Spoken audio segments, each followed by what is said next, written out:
Thinking about a bathroom remodel? A curbless shower adds sleek modern style, and with a few upgrades, it can become a full-on steam shower spa experience. Here's a quick walkthrough on how to build one right. First up, demo and prep. Remove the old shower and expose the subfloor. You'll need to recess the shower area by adjusting or notching joists so the new shower floor sits flush with the rest of the bathroom. Next, reposition your plumbing. A linear drain works great for curbless designs and helps keep the slope simple and clean. Step 3. Design selection, tile samples, fixtures, flooring. Before waterproofing, pick your tile, fixtures, and finishes. Go for slip-resistant floor tile, and if you're installing a steam shower, choose materials that can handle heat and moisture, like porcelain or natural stone.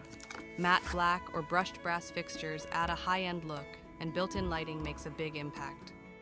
For a steam shower, waterproofing is critical. Use a vapor barrier system, not just regular waterproofing. Seal all seams, corners, and around penetrations to trap steam and protect your walls. Tile the shower and slope the floor toward your drain. Install frameless glass panels that go floor to ceiling to hold in steam. Make sure there's a transom vent or operable panel to control heat. Finally, install your steam generator, controls and fixtures and glass to seal in the steam and water. And you've got a spa-worthy, curbless steam shower right in your home for a beautiful spa experience you can enjoy for years to come.